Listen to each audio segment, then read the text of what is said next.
And if your mind is not in alignment with your true core essence, then you're going to be pulled into all these different situations. So pulling it back, the foundation. Mm-hmm. Okay? I would like you to get into the raw power of cosmic law and why it is actually necessary for people to master this before they start getting into the realm of actually doing magic. Because it's important to get the grammar under your belt before you skip ahead to the rhetoric stage. You know, it's important to get that information and what it means, why it's important, how it works. Then you go out and start spreading knowledge and information. You don't take the action before you have the understanding. You can't understand until you have aggregated all of the necessary knowledge. And this is what I'm trying to explain most people are missing. They're missing the knowledge step. And then they're trying to claim understanding when there really isn't any. And then they're trying to actually act on a lack of accurate understanding and a lack of knowledge. And all you're ever going to do is create more chaos in that state. Mm-hmm. Okay? So we have to understand how natural law works if we're going to really get involved in doing the great work of higher magic. Because that's what the entire motivation of nature toward higher progression in consciousness is based upon. It's based upon fundamental laws of the cosmos, Mm-hmm. both physical and non-physical. So here comes what occultism is ultimately about. You know, this is what makes it different than any other science. Science, as we refer to it, is the study of the physical laws of nature. And they want to say, well, the laws of consciousness and the laws that govern morality and the consequences of free will behavioral choice, well, we're not even going to look into that, or we deny its existence. Okay? So they're not looking at the hidden laws of nature. Science wants to say there's only the seen world because matter is prime. This is a outdated Newtonian worldview of science that has been actually physically disproven for about 100 years. That's how long the ignorance of catching up to modern forms of new science are in the that's how much of a gap there is in the population. Right. Like the Newtonian worldview of pure primacy of physical matter, disconnected from consciousness and interconnectivity of mind, has actually been disproven for approximately 100 years. And yet you still have people saying, I'm a scientific materialist and I believe in the primacy and matter and nothing else exists. Spirit doesn't exist, consciousness doesn't exist. These are meaningless terms. I hear this in the anarchist community, in the allegedly freedom-loving community, thinking they're going to make headway. And they know nothing about the world of the occult because they don't understand that there are unseen laws. They operate in the physical domain, but they don't originate in the physical domain. They originate in the domain of mind, of consciousness, of spirit, of will. And they propagate to the physical domain based upon our choices. This is what natural law is. So natural law is a set of non-man-made, immutable conditions that govern the consequences of free will behavioral choice of beings that have the capacity for holistic intelligence. So it means if we can understand what the difference between right and wrong are in nature, in the inherent natural world, meaning a right is an action that doesn't cause harm to another sentient being, and wrongdoings are behaviors which do cause harm to other sentient beings.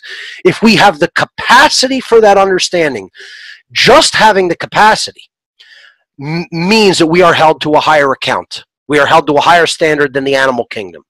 So no one listening to my voice or any of the work that I've done should interpret or try to understand natural law as being the Darwinian order, the so-called natural order, the survival of the fittest, any of those things. Okay, if you're thinking that it is any of those things, or you are thinking that you learn about natural law by going out into the wilderness and observing how the animals act with each other, no, you don't.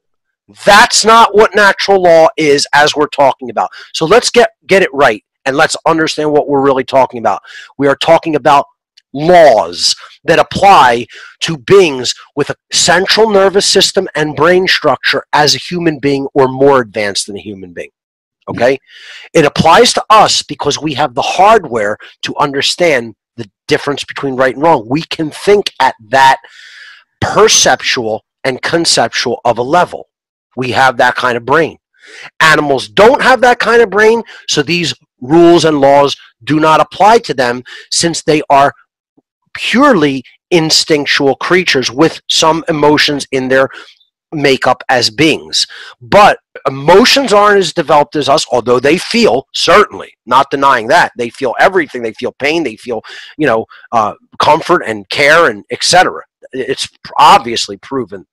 But they don't have the emotional complexity that a human being does, nor do they have the intellectual complexity. They don't have the capacity for holistic intelligence, okay? And that means you have mind and heart-based intelligence.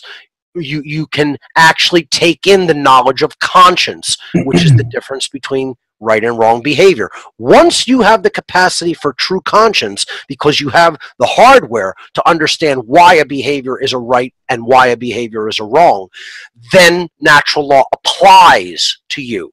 The universe instantly puts the stamp on the being. They have the hardware. They can understand it. These laws apply. Okay?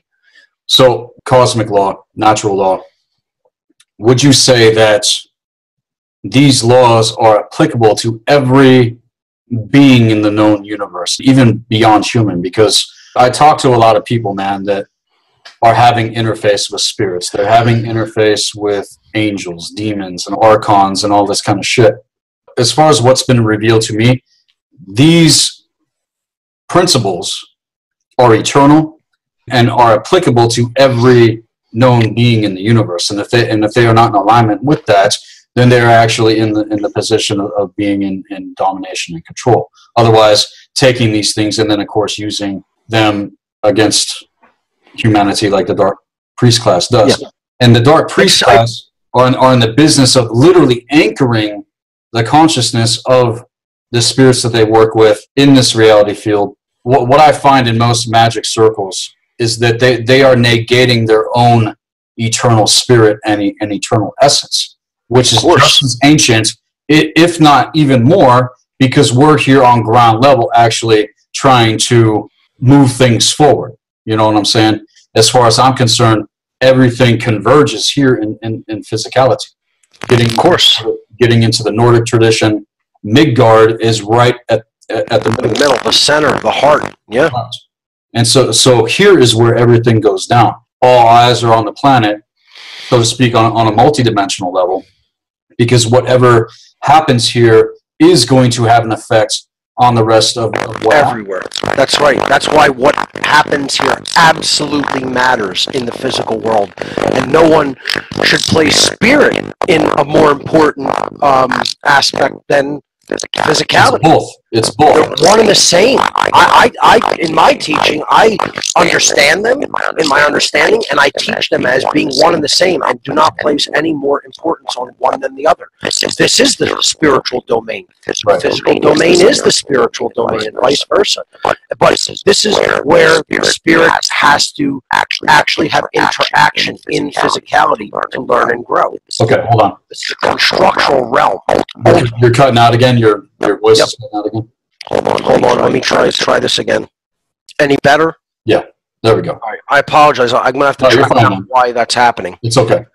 So, we have to see that the spiritual and physical domains are ultimately one in the same, and we shouldn't place importance one over the other, because this is where spirit actually manifests to have experience and to learn and to grow.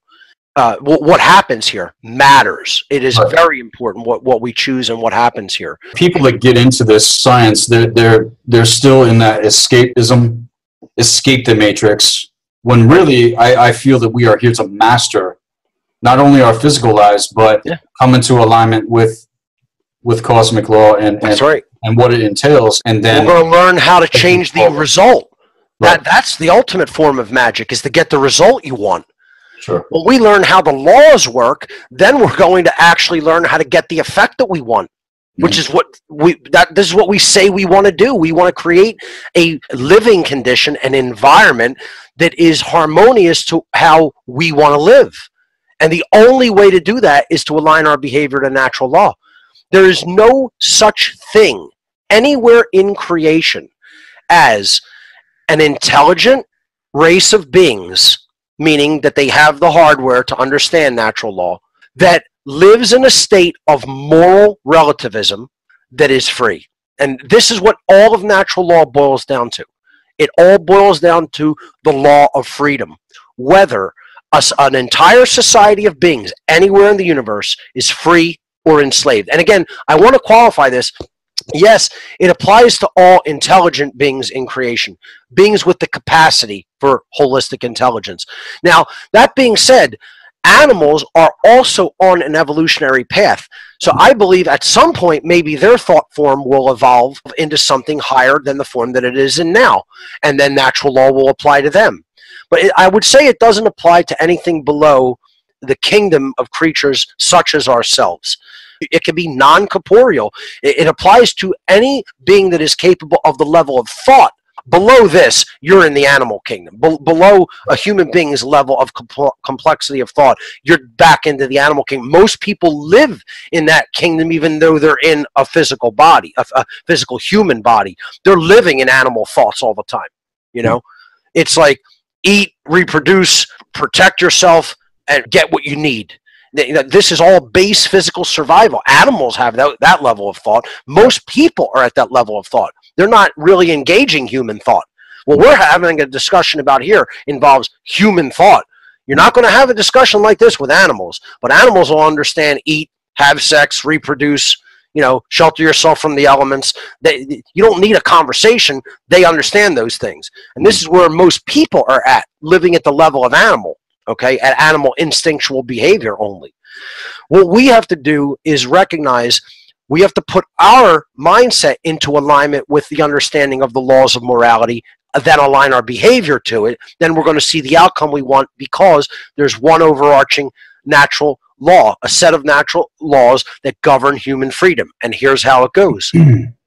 As the aggregate population, meaning the vast majority, the better portion of the population is becoming more moral and aligning their will to creation's will and to creation's laws, meaning they're not engaging in harmful behaviors, but they are, and not condoning and supporting harmful behaviors that are being done in their midst and in their society. Yeah. Therefore, they are truly moral beings.